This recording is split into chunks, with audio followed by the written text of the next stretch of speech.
जय माता दी।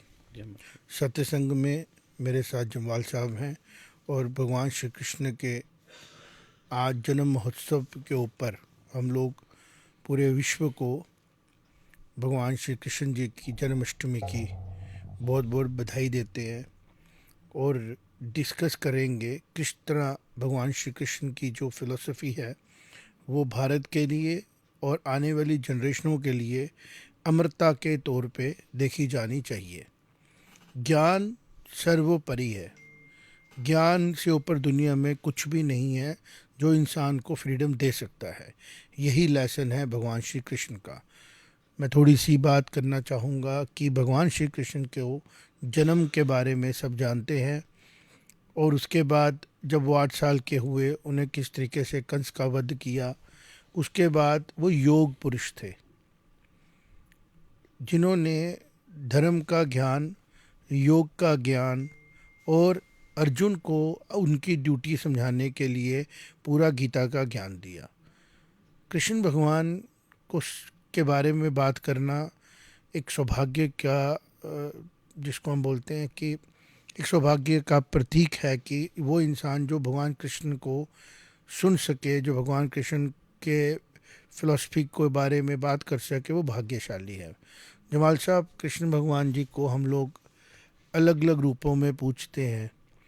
कृष्ण भगवान जी एक दोस्त के रूप में अर्जुन के साथ, एक सखा के रूप में, एक गुरु के रूप में, हर एक रूप में आप उनको देख सकते हैं। एक राजा के रूप में, फिर उसके बाद एक बाल शरारती बच्चे के रूप में, हर एक रूप में भगवान श्री कृष्ण विष्णु जी के जो अवतार हैं उन्होंने लीलाएं की।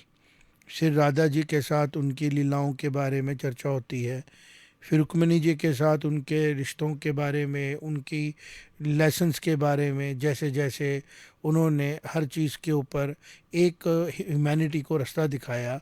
और ये सौभाग्य की बात है कि भगवान श्री कृष्ण भारत से जुड़े हुए हैं।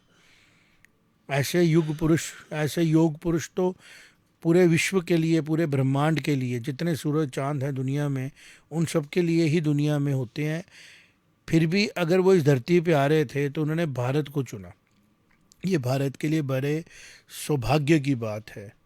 और फिर उन्होंने भारत से हज़ारों साल पहले वो ज्ञान दुनिया को दिया जो ज्ञान आज भी बहती गंगा की तरह अमर है। वो ज्ञान है गीता का ज्ञान, सॉन्ग ऑफ गॉड जिसको गीता कहा जाता है। और श्री कृष्ण भगवान जी के जो लेसन्स हैं उनमें सबसे ऊपर आता है कि हम लोग यहाँ टेम्परेरी हैं और हम बार बार आएंगे, आते रहेंगे, पहले भी आए थे, दोबारा आएंगे। और आके यहाँ पे अपनी अपनी ड्यूटियाँ देना ही हमारा धर्म है। ये धर्म संप्रदाय नहीं है, ये धर्म हमारी इटर्नल ड्यूटी है।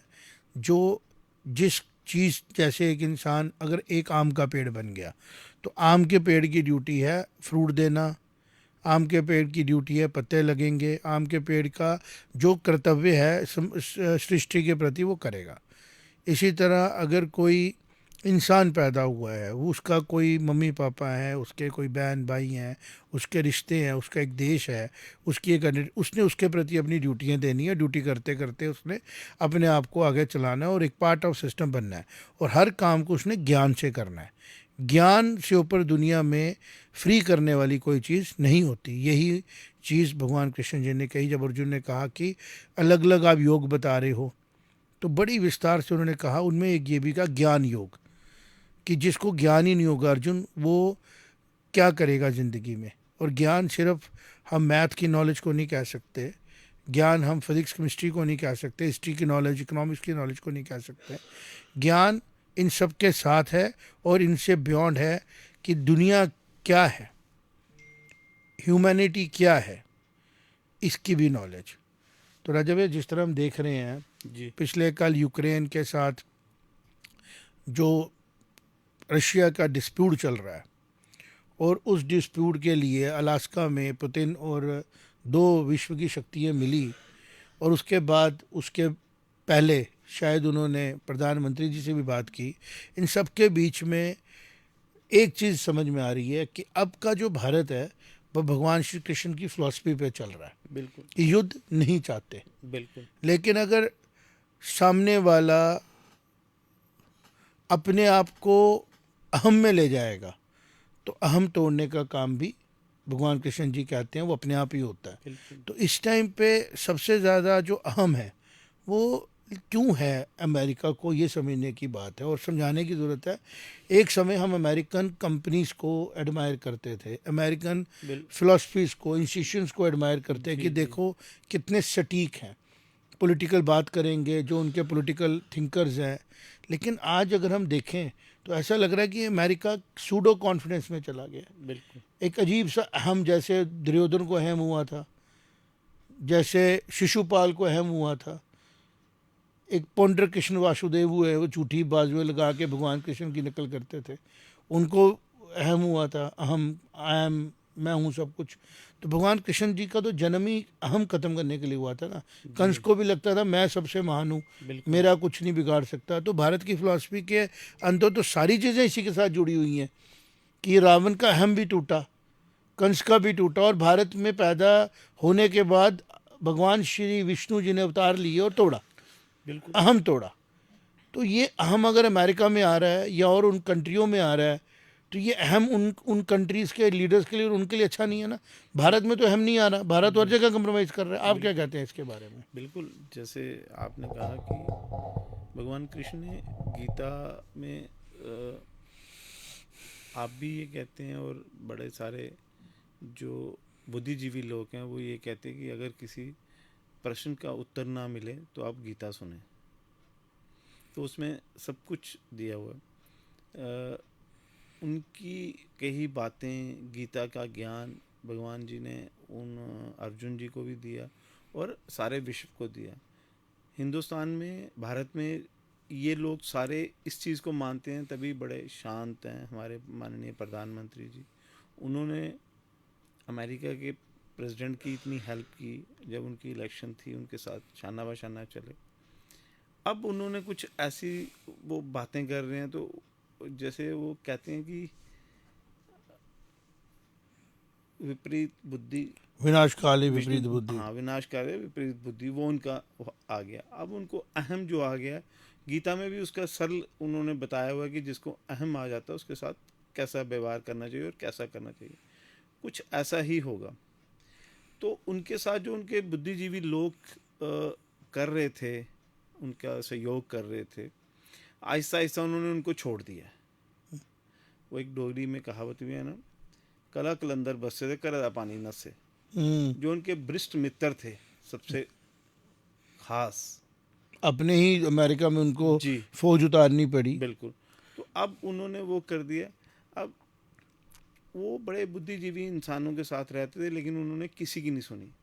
उन्होंने जो नए नए तरीके निकालते हैं, जी हिंदुस्तान मेरे को ये प्रोटोकॉल दे, ऐसा ऐसा कभी करे, टैरिफ बढ़ा रहे हैं, जी। कभी खर्चा बढ़ा रहे हैं, तो कभी वो कह रहे हैं बस मैं ख़त्म कर दूंगा। और कल बिल्कुल एक बड़ी शर्मिंदगी की बात की उन्होंने, जी जो रशियन वहाँ जर्नलिस्ट गए थे, जी एक तो उनके रहने की जगह अच्छी नहीं थी, दूसरा बाद में इस फंक्शन जो उनके आप में कहते हैं जी लंच अब कैंसिल करते हैं बिकॉज रिजल्ट नहीं निकला, जैसे कि रशियंस वेट कर रहे थे उनके लंच का। एरोगेंस इतनी ठीक नहीं बिल्कुल थी ना। बिल्कुल बिल्कुल। यही एरोगेंस रावण में, रामायण में दिखा। हम चाहते नहीं है कि अमेरिका जैसी डेमोक्रेटिक कंट्री को हम कंपेयर करें, लेकिन कुदरती ऐसा जा रहा है। जा रहा है। तो जन्माष्टमी के शुभ दिन पे हमने सोचा कि हम कम से कम जियो पोलिटिकल जो भगवान श्री कृष्ण का लेसन है बिल्कुल वो बात करें। भगवान श्री कृष्ण का लेसन है, आप जितने भी ताकतवर हो आप नरम रहें। जो भारत रह रहा है, जी, भारत पाकिस्तान की धज्जियाँ उड़ा सकता था 10 मई के बाद, लेकिन नहीं किया उन्होंने ऐसा। लेकिन भारत ने कहा मेरा मकसद नहीं है, मैं बिल्कुल डैमेज नहीं देना चाहता। अब जिस तरीके के हालात बन रहे हैं कि अमेरिका पाकिस्तान को सपोर्ट कर रहा करेगा और कोई तुर्की शुर्की आ जाएगा, लेकिन इन सब के बीच में जो समझदारी से काम किया जा रहा है वो काम किया जा रहा है बाय चाइना। चाइना बहुत मैच्योर तरीके से जियो पोलिटिकल बिहेव कर रहा है कि इस टाइम पे भारत जो है वो मर्ज कर रहा है, और भारत मेरे को लेके बड़ा ज़्यादा नेगेटिव नहीं है। अभी नहीं इनकी है। मुलाकात होने वाली है बॉर्डर डिस्प्यूट को लेके। मुझे पूरा विश्वास है चाइना पाकिस्तान भारत के साथ अपना बॉर्डर डिस्प्यूट ख़त्म करेगा। करेगा। मुझे पूरा विश्वास है। कारण क्या है कि ये दोनों सिविलाइजेशंस जो है ना, इन्होंने बहुत भुगता है। ये ओल्डेस्ट सिविलाइजेशंस में आती थी। बिल्कुल। आज भी हम देखते हैं चाइना की सिविलाइजेशन को हम सिविलाइजेशन के तौर पे पूरी तरह मैच्योर समझ सकते हैं। वहाँ पे भी दिक्कतें आई, लेकिन फिर भी वो चाइनीज सिविलाइजेशन सरवाइव कर रही है। जी जी। जो चीज़ भारत में दिखती है मिलती जुलती थी, चाइना में भी दिखती है। अमेरिका एक नया बना हुआ राष्ट्र है जिसको बहुत मौका मिला, उसमें थिंकर आ गए, पूरी पूरी दुनिया के फिलोसफर्स वहाँ जाके कंट्रीब्यूट करने लगे और उन्होंने बहुत मेहनत की। बड़ी अच्छी अच्छी बुक्स हैं, बड़ी बड़ी अच्छी मिसालें हैं जो उनकी वहाँ। लेकिन अब जाके हालात ऐसे बन गए हैं कि यू शायद जो बुरे कर्म किए इन्होंने, जो सारी कंट्रियाँ डिस्टर्ब की, कोई डीप स्टेट है, कोई चालबाजी करनी, कोई मैनिपुलेशन करनी, वो सारा उनका माया जाल जो है ना, लगभग मुझे लग रहा है अवतार हो चुका है भारत में। बिल्कुल। वो अवतार उनके धज्जियाँ उड़ा रहा है और वो अवतार है टेक्नोलॉजी। कल उन्होंने एक और हरकत की है, 2-3 दिन पहले उन्होंने नायरा नाम की एक हमारी पेट्रोलियम कंपनी है, माइक्रोसॉफ्ट ने उसको एक्सेस देना बंद कर दिया। मतलब अपना ही डाटा वो नहीं ले पाया। और हम भी देख रहे हैं 3-4 दिन से, जिसको तीसरे चौथे को पूछो उसका व्हाट्सएप जो है वो डिस्टर्ब हो रहा है। हम नहीं श्योर, फ़ोन भी डिस्टर्ब हो रहे हैं। हो सकता है कुछ कंपनीज इस किस्म की शरारतें भी करें, और इसके लिए ही प्रधानमंत्री जी ने शायद कहा है कि आप अपनी टेक्नोलॉजी को खुद अपने पे लाएं, और वो होगा और इसी तरीके से होगा। भगवान श्री कृष्ण जिसके साथ हों, गीता का ज्ञान जिसके गली गली में हो, जिसके बच्चे बच्चे को योग पुरुष कृष्ण भगवान जी अपने आइडियल लगते हों, जिसके साथ कृष्ण हो उसके साथ विजय है। अर्जुन पूजा करता है माँ दुर्गा की, और माँ दुर्गा से कहता है कि मुझे आशीर्वाद दो। कृष्ण जी ने मुझे कहा है कि माँ का आशीर्वाद ले, जगदम्बा आदि शक्ति चंडी का आशीर्वाद दे, क्योंकि चंडी ही युद्ध का निर्णायक आशीर्वाद देती हैं। तो जब माता रानी उसको प्रकट होती हैं और माता रानी उसको बोलती हैं कि कृष्ण तुम्हारे साथ है अर्जुन, तो जीत तो तुम्हारे साथ ही है। तो इसी तरह भारत के साथ भगवान कृष्ण है तो भारत की ही जीत है, और जो भारत के दुश्मन है वो मूर्ख है। तो अब आज के इस शुभ दिन पे सबको मुबारक देते हैं और भगवान जी से प्रार्थना करते हैं कि आपने धरती भारत की पवित्र थी और पवित्र बनाया यहाँ जन्म लेके। आप हमेशा इस धरती पे अपनी कृपा बनाए रखें, और आपसे प्रार्थना है कि अच्छे लीडर्स जो इस धरती के साथ न्याय करें, जो आपकी ही दी हुई नॉलेज को आगे ले जाए, जो आपके दिखाए मार्ग पे चल के देश के लोगों की सेवा करें, जो देश को आपके ज्ञान से चलाएं, वही इस पे कुर्सियों पे बैठें।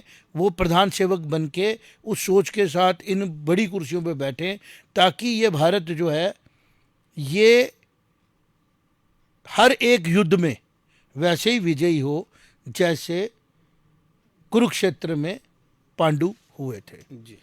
मिलते हैं आपके साथ, और भगवान कृष्ण जी की बड़ी बड़ी बधाई, खुशियों के साथ मनाएं, खुशियां घर में लाएं, और भगवान श्री कृष्ण का दिया हुआ ज्ञान चर्चा करें, बात करें, और परमात्मा से हर पल हर क्षण ये प्रार्थना करें कि जिस देश में हम पैदा हुए हैं, ये देश जो है वो विश्व गुरु बनने जा रहा है, और ये बन के रहेगा श्री राम जी के आशीर्वाद से, और कृष्ण जी के दिए हुए ज्ञान से, और माँ दुर्गा चंडी के आशीर्वाद से, और हनुमान जी की शक्ति से।